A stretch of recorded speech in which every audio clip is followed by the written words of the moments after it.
It's time now to take a look at stories making the headlines in Nigerian newspapers. Joining me via Skype from Lagos is Chris Kehinde Nwandu, CEO, CKN News. Good morning, Chris. Thank you for joining us. Good morning, Veronica. Thank God it's Friday. Yes, thank God it's Friday. All right, let's head straight to the papers, and I begin with the News Direct. Clash of interest. Hashtag NSAS protests divide governors. As NEC orders governors control police tactical unit, directs special funds for victims of police brutality to investigate police brutality against protesters. All right, let's move now to the front page of the Daily Trust. National Economic Council probes police brutality. Governors worried over FSAS ban. Army wants troublemakers. Police decry use of force. Hashtag NSAS protesters defy ban in Federal Capital Territory. Northern youths attacked in Kano. Throng streets in Kaduna, Gombe. To the front page of the Nation newspaper, creation of SWAT hasty. Governors tell IG Adamu. North governors oppose scrapping of SARS. Protesters block major highways. Government House. We'll be looking at that story shortly. And now to the front page of the Leadership newspaper. Governors reject SWAT as hashtag NSAS protest spreads. Why in northern states oppose scrapping of FSAS, La Long. Federal government set up judicial panel to probe police brutality, compensate victims. FCTA bans street demonstrations. NASBEX protesters promises speedy action on their demands. All right, now we move to the front page of the Daily Times.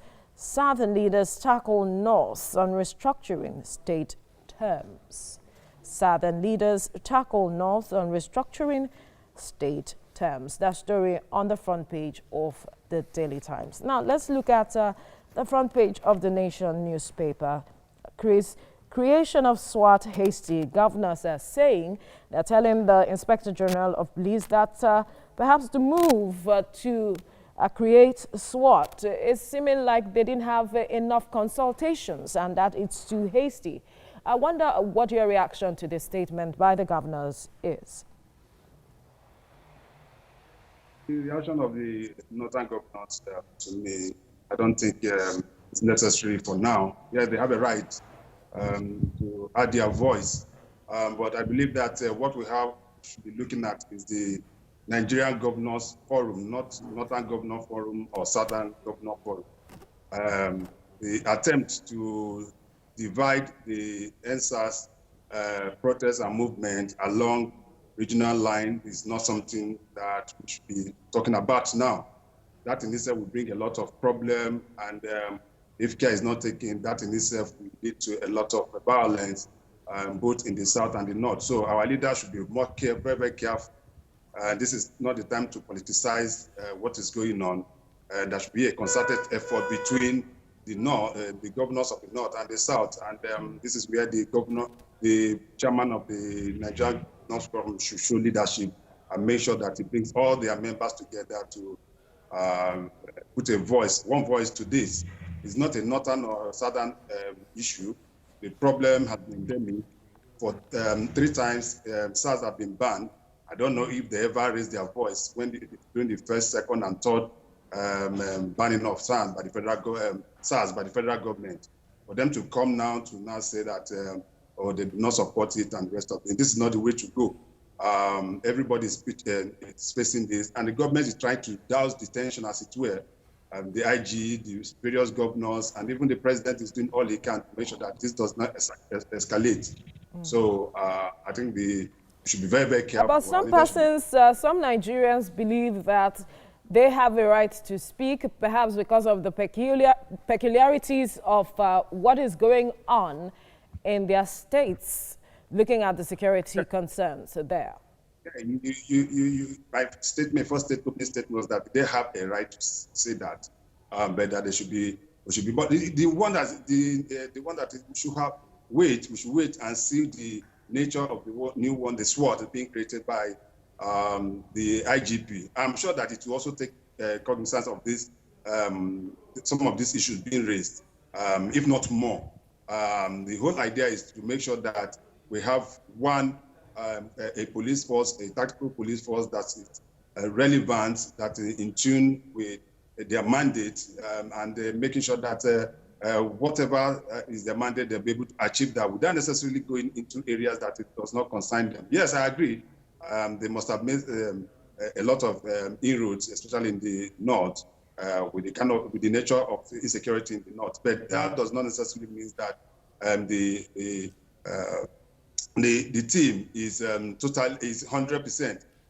Yes, I understand we are talking about reforming SARS and not just scrapping. But I think the IGP, whatever they have, or whatever suggestion they have, I think they should push it, send it to the Inspector General of Police so that they can be able to incorporate it in the current SWAT that is being put in place, rather than now coming with the vice versa. Don't forget, already we are starting seeing some level of protest, pro-SARS protests in Kano, in Bauchi, in Katsina, and the rest of them. And we'll continue to allow this to escalate. That would be a serious problem to us, and we don't need that now. All right, you would recall that the governor of Borno, that Babagana Zulum, has even said that they can deploy SARS to his state. But the issue here is some persons are saying perhaps coming up with even SWAT, which we have seen hashtag #SWAT, is too quick. Like the governor's put it, perhaps there should have been some consultation with perhaps some members of the coordinators of the protest to look into how things will work out, that perhaps it was too hasty. How do you react to this? Well, like I just said, I agree with them.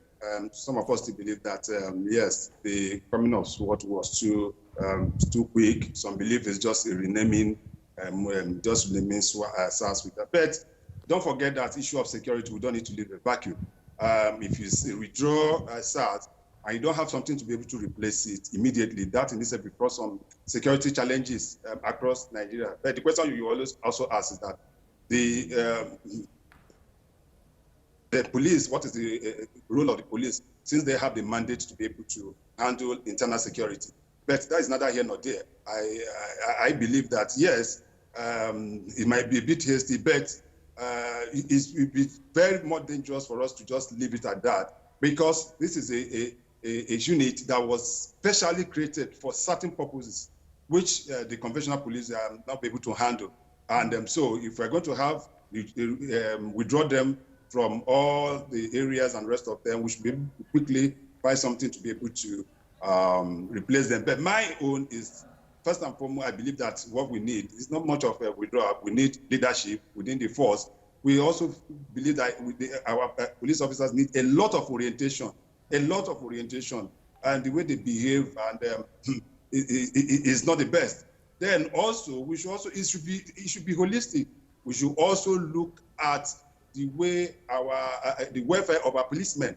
A lot of things are being said. We are talking about, oh, withdraw, no withdraw, but the problem is so endemic that we still have challenges. How we fund our police, how we take our policemen, where policemen have to buy their uniform, have to buy their boots, have to buy their belts, have to buy with their meager salaries and the end of it. So that in itself does not mean that they should be misbehaving, but we should look at it from a holistic angle rather than just treating the basic symptoms and leaving the root of the matter. Because whatever you come up with, if the welfare of the police is not taken, you might be having the same challenges we are having now.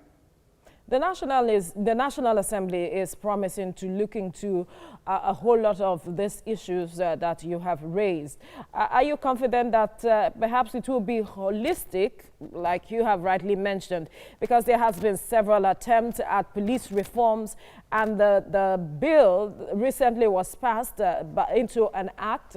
All of this that you have mentioned, do you think it will bring about that holistic reform that we are looking forward to? Well, let me not be a pessimist. Let me be optimistic. But as rightly said, we've had so many reforms in the past, and we've not been able to do that. It's one thing for the National Assembly to make those necessary reforms, and for the executive to put that in place. We have a police commission which is supposed to handle the issue of welfare of policemen. Have them been doing what they are doing, what they're supposed to do? That is one question. But even if they are supposed to do that, do they have the necessary funding to do that? Look at the funding of, yes, if you look at the current budget that the president just presented to the National Assembly, 2021 budget, security, I think, came second in the line of itineraries. But look at that critically and see how much is going to the Nigerian police. That Nigerian police, for me, should be getting bulk of that budget. Rather, we are putting it in the army and the other security agencies, making sure, because if we cannot get it right internally, then we're running into trouble. So I believe that whatever the National Assembly is coming up with, that may be also a long-term one. We should look at the short-term and the long-term solution to this problem. We've been talking about police reform and welfare of policemen for a long time, for years, and nobody is doing anything about it. Every time we come out, they are not doing that. Yes, they have their own challenges, but are we also doing enough to be able to equip them to do what they're supposed to do? That, to me, is key. So I hope the police reform that the National Assembly is looking at will bring a solutions to that. Don't forget that we have an amendment raised recently on the police reform, although that has been nullified by the Court of Appeal a few days ago. That we should look at that reform and make sure that if there's some good aspect of it, and the National Assembly should look at it and also bring it in tandem with what they are trying to come up with. But we must reform our police. I believe more of reformation and scrapping. Now, the state governors are to set up an investigative panel to look into the issues of human rights violations by the defunct SARS operatives. And there has been questions as to perhaps we need to begin to look into our security architecture. Some are already pushing for state policing. Now, when you look at that statement, asking state governors to have a panel of inquiry, do you see it as bringing about justice being seen to be done? And should we also be looking at tinkering with the security architecture now? Yes, it's a good one. Lagos said yesterday the governor already set up one, made up and Shegu Awosonya, the guy behind them, and SARS, and about 5 other people. Some states are already looking at that too. And the vice president came up with a report, with a statement last night that the governors to take charge of some aspect of policing in their states and rest of them. And that brings us to what we've been saying in the past. State policing. What we need now is state policing, where the governors, where the state can be able to handle some elements of policing within their regions and be able to bring those that commit any level of crime to. But let us also look at it. That should be the work of the National Human Rights Commission. But I will tell you that for years now, from what we're hearing, that commission is supposed to have a board, and that board has not been constituted. That is part of the problem, because if you understand what I'm trying to say, that board has not been constituted, and that is supposed to be the agency that's supposed to drive this, just like EFCC is driving economic crimes and the ICPC and other agencies.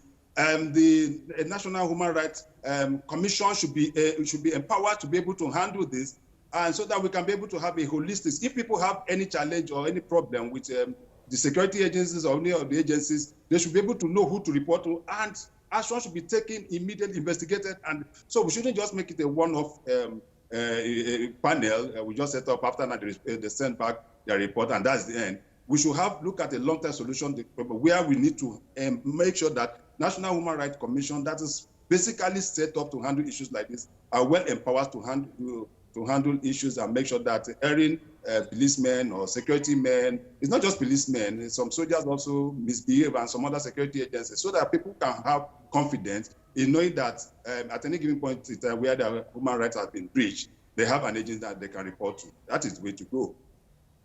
All right, Chris Kainde Nwando, we must thank you for your time on the newspaper review this morning. Thank you. Thank you very much for having me. Have a blessed day.